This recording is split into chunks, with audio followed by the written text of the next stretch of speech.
Okay, so now let's take care about those pieces of that wristband. Let's create a nurbs circle first. So first of all, let's turn on the nurbs curves here in the viewport, and let's go to the side view, and let's create here under curves, under the curves tab, a nurbs circle, and then we bring that here, and we have to rotate that guy 90 degrees and Z.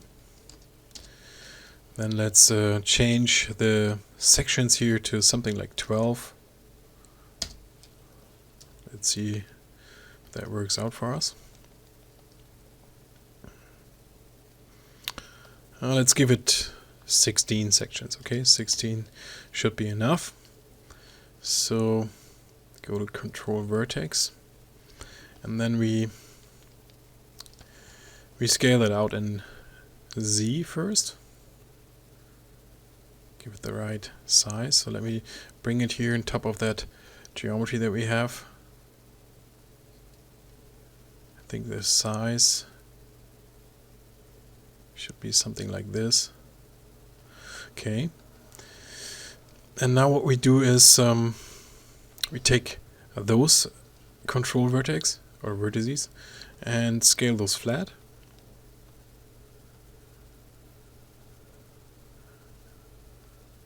Okay, and then we take the corresponding vertices on the bottom and scale those flat as well.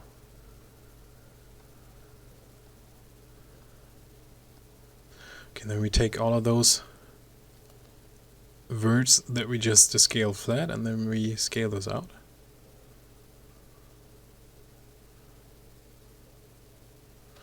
And then let's take those four and scale those out as well, so that we get a little bit more rounded shape back. Something like that. Okay.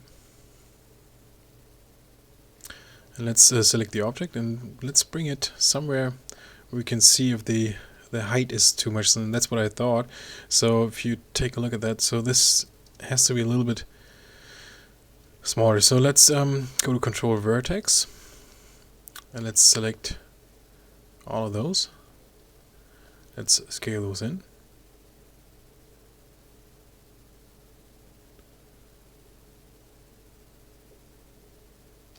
Okay. And now let's try something. With that curve selected, I will try to bend this. I don't know if that works. I never did that before, but it's worth a try. So go here to create deformers, and then say a nonlinear deformer and the bend deformer.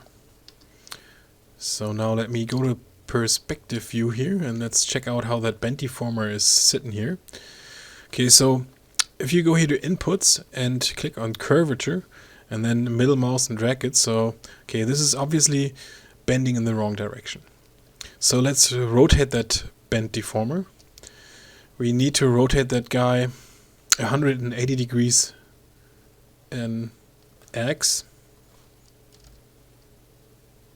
180, and then we need this to be rotated 90 degrees in Y. Let me undo that. 90 degrees in X this time, yeah, because we changed. So okay, 90 degrees in X, and there you go. So that's actually it's working out pretty well. So I never bended curves before, so it's actually coming pretty close to what I want, and I never did that before, like I said. So let's try to tweak this a little bit more, bend this. So I'm clicking here on curvature and then hold down Control and middle mouse to fine tune that. Okay. So select the curve object, and let's go here under my polygons tab. I have got the delete history button. Okay, so with that curve created, let's bring this into its position, and let's check out if the size is let me go to the top view, and let me turn off show NURBS curves again, and bring this somewhere where it should be. So move this somewhere about here. Okay, so now we go to the side view and move it up a little. Somewhere about here. Okay, so now let's duplicate that guy. So hit Control D and then move the copy of that over where it should be. So move it somewhere close to that border of that main case here.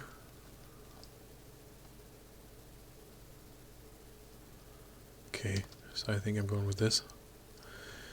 And now let's again create a loft between those two.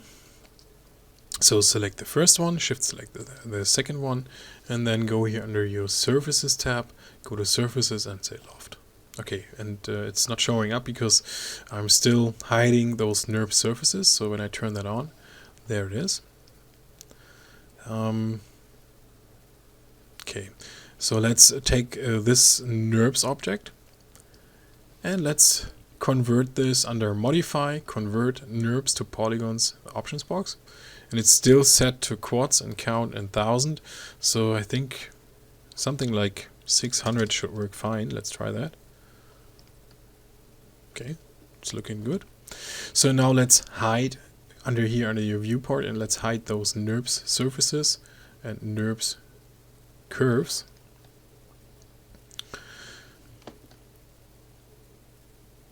Yeah, and from this point on, I would say it's a little bit too large. But that's what we only can see later on if we have all the pieces here in place, and so that's something that you can't tell from this point on.